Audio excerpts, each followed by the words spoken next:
नमस्कार, मैं विजय कुमार, आपका हमारे चैनल पे स्वागत है। ले चलता हूँ खबर की तरफ। डॉक्टर रितु सिंह जो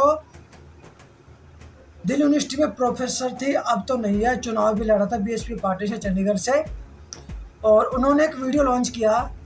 वीडियो के अंदर भी उन्होंने बातें रखी है और बताया कि दिल्ली यूनिवर्सिटी के अंदर जो बाबा साहब डॉक्टर अम्बेडकर की प्रतिमा को दिल्ली यूनिवर्सिटी की फैकल्टी ने लगाया, उसके बाद वो हटा दिया। डॉक्टर अम्बेडकर की प्रतिमा खुद लगाई और उसको साजिश के तहत खुद ही हटवा कर फिर खुद ही विरोध करना शुरू कर दिया। यह पब्लिक है, सब जानते हैं। यह जो ढोंग कर रहे हैं कि हमें अम्बेडकर से कितना प्यार है, क्योंकि अब इलेक्शन है। इलेक्शन कौन से है? दिल्ली यूनिवर्सिटी के इलेक्शन चलते हैं, जो युवा संगठनों के चलते हैं। कॉलेज के जो पदाधिकारी बनते हैं, यूनियन के, स्टूडेंट यूनियन के जो चुनाव होते हैं, उसके इलेक्शन चल रहे हैं, जिसके चलते प्रतिमा को दोबारा लगाया गया। क्योंकि इनका मानना यह है कि अगर प्रतिमा हम हटाएंगे तो होगा क्या? जो स्टूडेंट चुनाव में इसको मुद्दा बनाया जाएगा और इस पर हंगामा भी खड़ा हो सकता है, और स्टूडेंट यूनियन जो है इसको लेके आंदोलन कर सकते हैं, विद्रोह कर सकते हैं, जिसकी वजह से दोबारा से मूर्ति को दिखावा करने के लिए लगा दे, साथ बाद में हटा दिए। तो डॉक्टर रितु सिंह की स्पीच सुनिए, उनकी राय सुनिए और क्या बताना चाहते हैं। उसके बाद ही वीडियो को शेयर कीजिए, लोगों तक पहुंचा। चैनल को सब्सक्राइब जरूर कीजिए। आप सबके बीच में एक बहुत ही ज़रूरी सूचना, और मुझे लगता है ये आप सबके साथ शेयर करना चाहिए, क्योंकि फिर से देश की एक प्रीमियम यूनिवर्सिटी दिल्ली यूनिवर्सिटी की असली हरकतें, जिससे वो मजबूर है बहुत वक्त से, वो सामने आई। दिल्ली यूनिवर्सिटी में फिर से चुनावी माहौल। आप सबको पता होगा कि इस समय छात्र संगठनों के चुनाव चल रहे हैं, डूसू का चुनाव चल रहा है, और उसमें कुछ ही दिन पहले, मुझे लगता है 3 या 4 दिन पहले, दिल्ली विश्वविद्यालय में डॉक्टर बाबा साहेब भीमराव अम्बेडकर का एक स्टैचू लगाया गया। और अगर आप वो स्टैचू देखेंगे, और मैं यकीन से कहती हूँ कि जब आप यूनिवर्सिटी के अंदर एंटर करो और आप सामने विवेकानंद जी का स्टैचू देखो, और उस स्टैचू की डॉक्टर भीमराव अम्बेडकर जी का स्टैचू जब आप देखोगे, तो आपको समझ में आएगा कि किस तरीके की साजिश की जा रही है, किस तरीके का बाबा साहेब का स्तर, बाबा साहेब को छोटा दिखाना और बाकी लोगों को उनके सामने बड़ा दिखाने की एक फिर से साजिश की गई। और वो कुछ नहीं था, महज वो सिर्फ और सिर्फ सोशल मीडिया का प्रचार था। आज आई थिंक 3 से 4 दिन हुए, और आज वो मूर्ति बाबा साहेब की जो वहां पे लगाई गई थी 3 दिन पहले, वो वहां पे नहीं है। वो मूर्ति वहां से हटा ली गई। प्रशासन अजीबोगरीब टिप्पणियां कर रहा है। यूनिवर्सिटी प्रशासन की एमसीडी की परमिशन नहीं थी। एमसीडी जो है वो ब्लेम गेम किसी और पे खेल रही है। ये सब मिले हुए हैं, ये सब एक थाली के चट्टे पट्टे हैं। बट मुझे हैरानगी होती है, ये उनका चरित्र और उनकी मानसिकता क्या है ये हम सब जानते हैं, लेकिन मैं चाहती हूं कि हम लोग कब सुधरेंगे, हम लोग कब समझेंगे। मैं आपके बीच में किसी मूर्ति को लेकर, मैं आपके बीच में इस चीज का प्रचार करने के लिए ये बात नहीं रख रही हूं कि हमें मूर्तियों के लिए लड़ना है। अंबेडकर हमारा अस्तित्व है, अंबेडकर हमारी आइडेंटिटी है, अंबेडकर हमारा कल और आज और आने वाला भविष्य है। अंबेडकर हमारे लिए क्या है, शायद वो लोग नहीं जानते कि जब चुनाव होते हैं, जब जिस जगह पे चुनाव होते हैं, आप अपनी आंखों से देखिए, आपको सेंसस दिए गए हैं, और आप देखिए कि जो सरकार, जो लोग कभी अंबेडकर का नाम नहीं लेते, जो लोग अंबेडकर को इतना कोसते हैं, उनके दिए हुए संविधान की प्रतिमा, संविधान को जलाते हैं जंतर मंतर पे, वही लोग जब अभी हाल ही में अगर आप देखो कि ये लोग जैसे चुनाव आते, चाहे वो हरियाणा चुनाव की बात हो, वो लोग जो यहाँ पे दिल्ली यूनिवर्सिटी में DUSU election, Delhi university student union के इलेक्शन की बात हो, तो एकदम से इनका अंदर का अम्बेडकरवाद जाग जाता है। दलित बच्चियां जब मरती हैं, उनके रेप होते हैं, जब दलितों के साथ बर्बरता होती है, तब एक लोग नहीं बोलेगा, लेकिन वही अम्बेडकर जो खुद दलित समाज से आते थे, वो इनको आज याद आ जाते हैं। मुझे कोई हैरानगी नहीं है इस बात को कहने में, बड़ी मैं आपके साथ इसलिए ये चीज शेयर कर रही हूं कि इस समय मूर्ति वहां से हटाई गई और पखंड एक किया गया कि सोशल मीडिया पे उस दिन मीडिया को बुलाया गया, पूरा प्रचार किया गया कि देखो जो डूसू है, उनके प्रेसिडेंट ने जो पिछले साल जीते थे, उन्होंने एक अम्बेडकर की प्रतिमा को वहां पे लगाया और कितना अच्छा, कितना बढ़िया काम किया। और वो सिर्फ और सिर्फ सोशल मीडिया के बीच में प्रचार था और वो मूर्ति वहां से हटा ली गई। और अभी अगर आप जाकर देखेंगे, वहां पे वो मूर्ति नहीं है। ये दिखावा किस लिए, ये ढोंग किस लिए?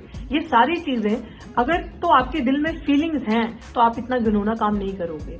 आप सिर्फ दिखावा करते हो, और जो लोग असली में उनके अस्तित्व के, उनके लोग हैं, उनके साथ आप बेईमानी, छल कपट करते हो। और दिल्ली विश्वविद्यालय का चरित्र तो आप सबके सामने है ही। और मुझे लगता है कि मुझे इस यूनिवर्सिटी, दिल्ली यूनिवर्सिटी की अगर बात करूं तो मैं कभी भी इस विश्वविद्यालय को इतनी आसानी से छोड़ूंगी नहीं। वो किस लिए नहीं छोड़ूंगी कि जो इसमें चील कौओं की तरह गंदे घिनौनी मानसिकता के लोग, जिन्होंने पता नहीं किसका हक नोच नोच कर खाया है, जिन्होंने इतने प्रतिभाशाली लोगों की थाली से निवाला छीना, इतने यूनिवर्सिटी में अच्छे बेहतरीन पढ़ाने वाले मेरिटोरियस टीचर्स, यूनिवर्सिटी का staff, even in non teaching, उन लोगों को बाहर कर दिया। सिर्फ और सिर्फ एक तबके का कैडर भरा है आरएसएस ने अपना, जो निकम्मे, जिनके अंदर कोई ग्रे मैटर नहीं, जिनके अंदर दिमाग नहीं, जिनको ज्ञान नहीं, नॉलेज नहीं, और पैसा वैसा लेके उनकी सिलेक्शन करी।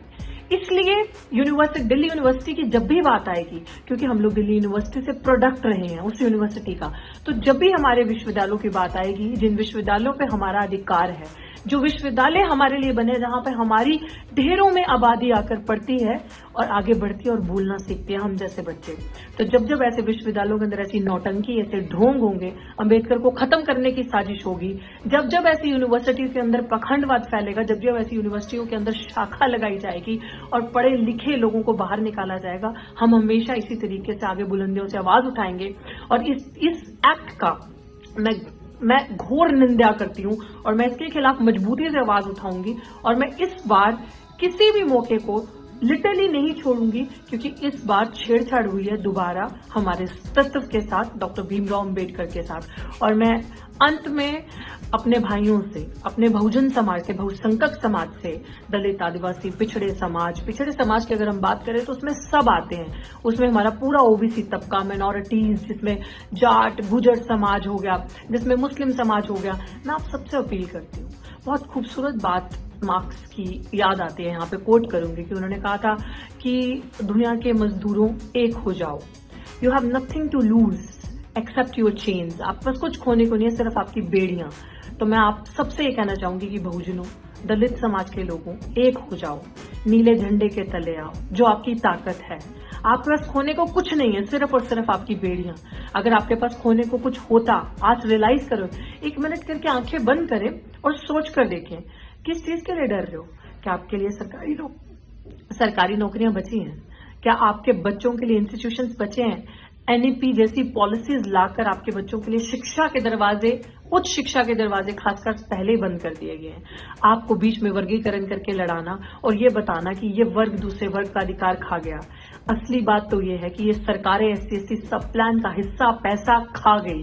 SC/ST सब प्लान कहता है कि जिसकी जितनी संख्या भारी है उसकी उतनी हिस्सेदारी, कि बजट का अगर 100 रुपए बजट है तो जहां की पॉपुलेशन 17-18% अगर कहीं की पॉपुलेशन है SC और ST schedule caste and schedule tribe, उतना % बजट सरकार उनकी पॉपुलेशन के हिसाब से उनको देगी। कहाँ है वो पैसा? अगर आप डेटा निकाल के देखा तो करोड़ों रुपए के हिसाब से, अगर पूरी इंडिया में बात करूं तो अरबों रुपए के हिसाब से पैसा सरकार डकार के बैठ गई है, खा गई है आपका पैसा। वो पैसा किसके लिए था? आपके बच्चों की शिक्षा के लिए, आपके लिए वेलफेयर के लिए। आपकी गरीब महिलाएं, विडोज जो नरेगा में काम करती हैं, ऐसी महिलाएं, उनके लिए लोन मिलता, बच्चों को पढ़ने की सुविधाएं होती, उनके लिए कोचिंग इंस्टीट्यूशन बनते, उनके लिए बड़े बड़े स्कूल्स बन सकते थे फ्री एजुकेशन के लिए। वो लोग जो हाशिए पे हैं, जो स्कूली दरवाजे खटखटा नहीं सके, जो पढ़ नहीं सके, जिनके माँ बाप मजदूरी करते हैं, गंदगी कूड़ा उठाते हैं, उन बच्चों को अच्छी शिक्षा दी जा सकती थी। अगर ये सरकार कुछ चाहती तो ये सरकार निजीकरण को खत्म करके, प्राइवेटाइजेशन को, ठेकेदारी प्रथा को हटा के आप सबको आपके अधिकार दे सकती थी। जिस अंबेडकर की वजह से पढ़ लिख कर, सूझबूझ कर समझने का, आगे बढ़ने का अधिकार मिला, आवाज उठाने का जिस संविधान ने इजाजत दी, उस वजह से मैं ये बातें आपके बीच में बोल रही हूँ। क्यों बोल रही हूँ? इसलिए कि मैं मानती हूँ कि हमें मूर्ति पूजा नहीं करनी, मूर्ति के पीछे नहीं लड़ना, हमें हीरो वर्शिप नहीं करनी, हमें पॉलिटिक्स में भक्ति नहीं करनी है। लेकिन आपको ये बात बताना मेरे लिए बेहद जरूरी है, क्योंकि अगर मैं नहीं बताऊंगी तो बताएगा कौन? अगर हम पढ़े लिखे पे बैक टू सोसाइटी नहीं करेंगे तो फिर करेगा कौन? फिर बोलेगा कौन? फिर लड़ेगा कौन आपके लिए? इसीलिए मैं ये कहती हूँ आप सबको कि एक होने का वक्त है, आगे बढ़ने का वक्त है। हम बोलते हैं इसीलिए हमारे पे FIR की जाती है, हम बोलते हैं इसीलिए हमें जेल का रास्ता दिखाया जाता है, हम बोलते हैं इसलिए हम पे पर्चे किए जाते हैं ताकि ये लोग डर जाएं। लेकिन कहते हैं किसी को इतना मत डराओ कि उसका डर ही खत्म हो जाए।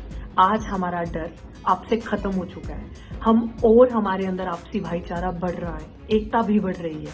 जो इस सरकार शरारत करती है उनमें से कुछ बुद्धिजीवी लोग हर वर्ग के जो हमें कॉल करते हैं कि हम आपसी भाईचारे को टूटने नहीं देंगे, जबकि सरकार की कोशिश बहुत हद तक कामयाब होती नजर आई। लेकिन नहीं, जब जब इनकलाब की उलगुलान की आवाज उठेगी, जब जब जोर से जय भीम का नारा लगेगा, वो हर चीज को जुठलाएगा और छोटा करता जाएगा, क्योंकि ये सत्य की आवाज है। ये नीला झंडा उस नीली क्रांति का प्रतीक है, उस एक समानता का प्रतीक है जो सबको अपने में समेट लेता है। तो मेरा आप सबको यही कहना है कि आप सब गलत के प्रति आवाज उठाएं, और जब भी सामाजिक मुद्दा आए, जब भी कभी सोशली आपका बहिष्कार किया जाए, आपके साथ डिस्क्रिमिनेशन हो, आपके हक अधिकार खाए जाएं, आपके बच्चों के लिए शिक्षा के दरवाजे बंद किए जाएं, तो एक साथ होकर लड़े। आप बहुसंख्यक बहुजन समाज एक हो, यही मेरा आपसे कहना है। और दिल्ली विश्वविद्यालय में जो हुआ उस अपमान का बदला हम लेकर रहेंगे। शुक्रिया। जय भीम।